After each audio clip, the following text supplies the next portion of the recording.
আমরা তো কাতলা মাছ খেয়ে থাকি, কাতলা মাছ সবারই ভালো লেগে থাকে, কিন্তু কাতলা মাছের যে তেলটা থাকে না, সেটাও কিন্তু খেতে খুবই সুন্দর হয়।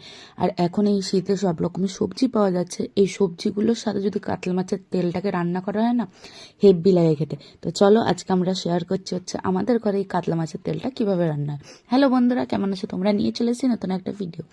তো আজকে ভিডিওতে হতে চলেছে হচ্ছে কাতলা মাছের তেল দিয়ে সব রকমের সবজি দিয়ে একটা তরকারি কিংবা চচ্চড়িও বলতে পারো। তো এখানে নিয়ে নিয়েছি হচ্ছে কাতলা মাছের তেল। কাতলা মাছের তেল কিন্তু আপনারা মাছের সাথেও পাবেন, আর আলাদা করেও কাতলা মাছের তেল কিন্তু বাজারে কিনতে পাওয়া যায়। তো এখানটা কাতলা মাছের তেলটা কিন্তু অল্প একটু তেল দিয়ে ভেজে নিচ্ছি, কেন মাছের তেল দিয়ে অতিরিক্ত পরিমাণে তেল বেরোয়। তো একটুখানি তেল দিলেই যথেষ্ট, কেন বাকি যা তেল বেরোবে ওই দিয়ে কিন্তু আমাদের রান্না ইজিলি হয়ে যাবে।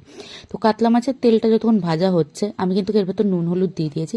আমি বলে দিচ্ছি হচ্ছে কি কি সবজি দিয়ে আছে কিন্তু তরকারি হচ্ছে। তো তরকারিতে এখানটায় রয়েছে স্পেশাল দুটো সবজি, এক হচ্ছে পুঁই শাকের মিটুলি, আর দুই হচ্ছে পালং শাক। এর সাথে আছে হচ্ছে শিম, আলু, বেগুন আর কুমড়ো। সব কিছু দিয়ে কিন্তু আজকে চচ্চড়িটা হেভি হবে।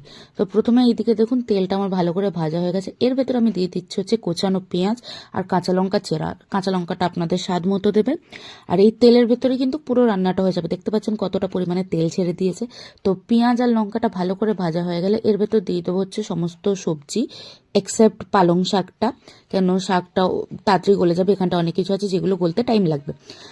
তো সবজির ভেতর কিন্তু এখানটা আমি নুন হলুদ দিয়ে নিয়েছি। নুন হলুদ দিয়ে কিন্তু যে মাছের তেলটা ভাজা হয়েছিল তার সাথে কিন্তু ভালো করে আমি সবজিগুলো আগে ভেজে নিচ্ছি, কেন সব সবজি কাঁচা রয়েছে, ভালো করে না ভাজলে কিন্তু কাঁচা গন্ধ বেরোবে। তো এখানটা কিন্তু ভালো করে ভাজা হয়ে গেছে, আর আমি এখানটা কিন্তু চাপা দিয়ে দিয়েছি। 10 মিনিট চাপা দিয়ে রেখেছিলাম। চাপা খুলে দেখেছি, দেখুন যে ভেতরে সবজির জলটা ছিল, যেহেতু এতে বেগুন শিম টিম সব কিছু দেওয়া রয়েছে, জলটা ছেড়ে দিয়েছে। তো আমি কিন্তু এর ভেতরে এবার দিয়ে দেবো হচ্ছে পালং শাকটা।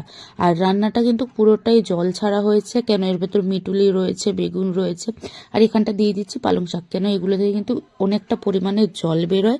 তো এই কারণে তরকারিতে এক্সট্রা কোনো জলের প্রয়োজন হয় না।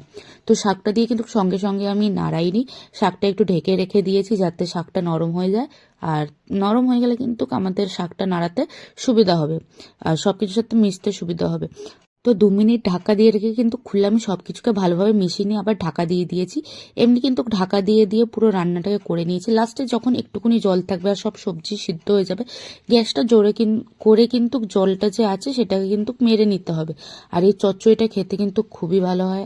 বাড়িতে একবার হলেও ট্রাই করবেন। আর ভিডিওটা কেমন লাগলো জানাবেন। ভিডিওতে লাইক কমেন্ট আর সবার সাথে শেয়ার করতে ভুলবেন না।